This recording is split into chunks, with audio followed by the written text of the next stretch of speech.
Intel Meteor Lake Core Ultra 7 CPU has been spotted with 16 cores.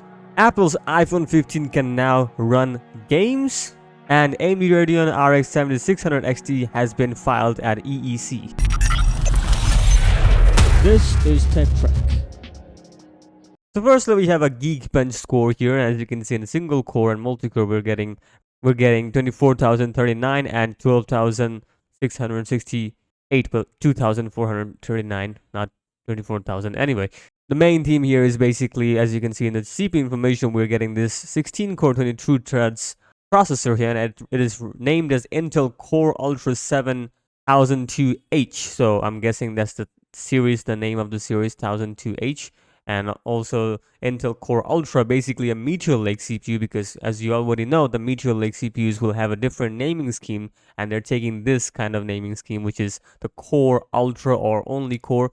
Ultra is basically the mainstream, whereas the core without the Ultra is basically more of a budget friendly. I don't know how that goes, but yeah, basically Intel Core Ultra 7 coming at 16 cores and 22 threads, kind of as expected. There's an 8-core CPU here, right? This is the 8-core, and I believe 8 performance core and 8 efficiency cores. So that would translate 22 threads. So that is a much feasible one.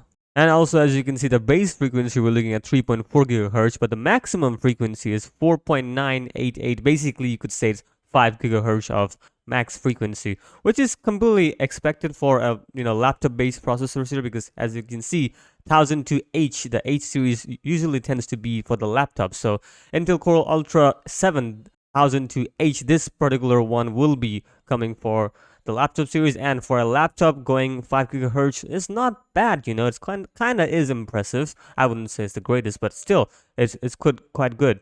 So yeah, I guess we have to wait and see how well the whole lineup looks like. And well, also confusing because the naming scheme is gonna be very much a problematic one, because it's a completely new naming scheme. Next up, we have Apple. They have unveiled their iPhone 15 Pro and iPhone 15 Pro Max, and I believe you already know that. But the exciting part is that I've never seen this one before. Well, if you look closely here, they have showcased the iPhone with. If you look closely, this is a very interesting looking game. Exactly. It's an Assassin's Creed Mirage. The game hasn't been released yet. Will be coming probably later this year.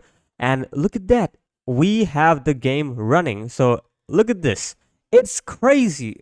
This is the first time we're looking at a PC game or a console-based game that is running inside iPhone. That is absolutely crazy. So the SoC for the Apple A715 Pro can run games, and it's mind-boggling that it can do that, because we're looking right that. It's crazy, I know.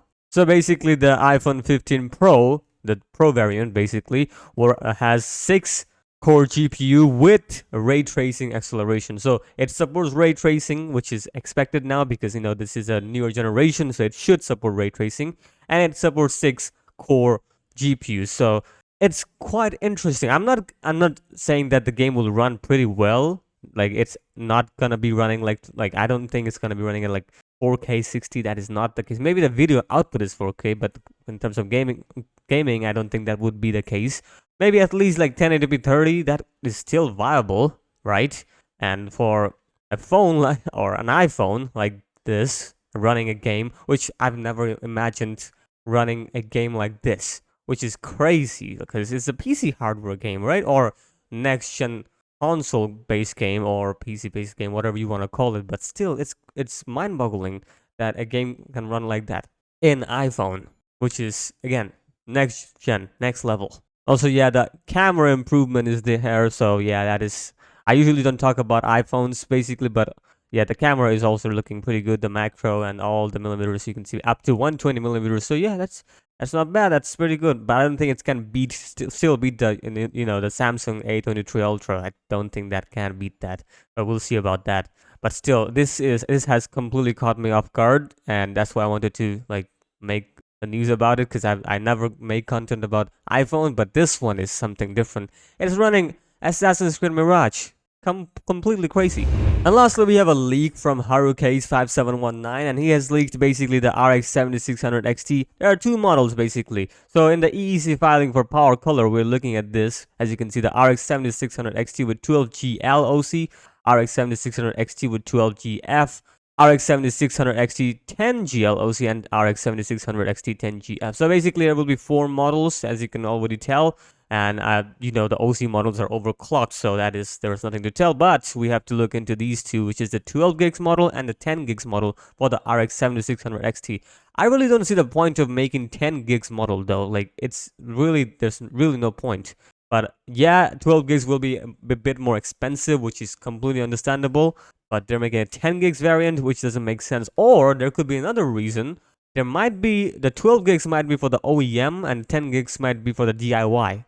That is my guess. I'm not sure that is the case, but that could be my guess. Otherwise, why are they making the 2 SKUs for this, or not 2 SKUs, 2 VRAM types? The SKU is the same, which is the RX 7600 XT using the Navi 33, but the interesting part is that it has 2 VRAMs, 2 variants of VRAMs, 12 gigs and 10 gigs.